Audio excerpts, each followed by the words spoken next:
اس لیے کہ مجھے معلوم نہیں ہے کہ میری زبان پر کب تالے لگائے جائیں گے یا میری گردن پر کب چھری پھیری جائے گی، مجھے اس کا اندازہ نہیں.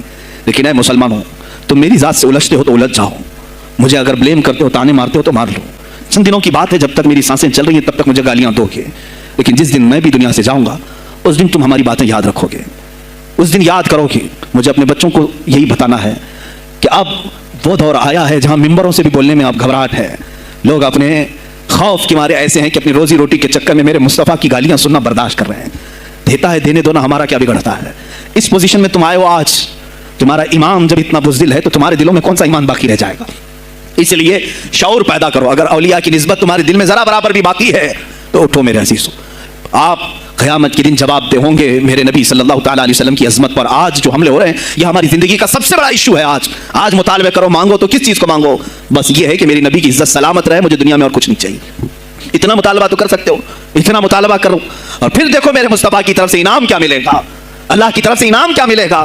ارے وہ مرد قلندر جو پاکستان میں ابھی شہید ہوا، کس بات کا اعلان کرتا تھا؟ کس کو پکارتا تھا؟ کس کو للکارتا تھا؟ صرف یہی تو بات کرتا تھا کہ تاجدار ختم نبوت، اور میدان میں معذوری کے ساتھ بھی آ کر کہتا تھا لبیک یا رسول اللہ، اے اللہ کے رسول میں حاضر ہوں، اپنی جان لے کر آیا ہوں. اور تم یاد رکھنا تمہاری ٹانگیں تو سلامت ہے، کل بروز قیامت ہو سکتا ہے تمہارا سامنا اس خادم حسین سے ہو، تمہاری ٹانگیں دیکھ کر کے پوچھی جائیں گی. معذور ہونے کے بعد جب کوئی میدان میں میرے نبی کی عظمت پر پہرا دینے کے لیے آ سکتا ہے تو تم نے اپنی ٹانگیں کس کام کے لیے رکھی تھی؟ میرے عزیزوں، میں نے جتنی طاقت مجھے اللہ نے دی میں بول رہا ہوں. اب اس کے بعد کا محاذ تمہیں سنبھالنا ہے، آگے کی ہماری فکروں کو تمہیں لے جانا ہے. شاید اس زمانے میں ہم جی رہے ہیں جہاں اتنی آزادی نہیں ہوگی. چھوٹی سی بات کو آج بہت بڑا بنا کر کے اسے ختم کیا جاتا ہے. لیکن مجھے اندازہ ہے اس بات کا، ہندوستان کی آزادی میں بھی میرے اکابرین میں 30,000 علماء نے اپنی جانیں دی ہیں. کشمیر سے لے کر دلی تک ہر درخت پر ایک عالم کی لاش لٹکی ہوئی تھی. ان کی جانیں، ان کی قربانیاں رائگاں نہیں گئیں. 70 سال سے ہم مزے لے رہے ہیں، ان کی قربانیاں ہیں. یہ علامہ فضل حق خیر آبادی کو انڈمان نکوبار پوری زندگی کے لیے قید کر کے ختم کر دیا گیا، مزار بھی وہیں پر ہے آج. تو آج مجھے اندازہ ہے اگر میں نے اس بات کی شروعات کی ہے، ہو سکتا ہے یہ جو کچھ بھی ہمارے ساتھ کریں، لیکن مجھے میرے رب ذوالجلال کی ذات پر یقین ہے.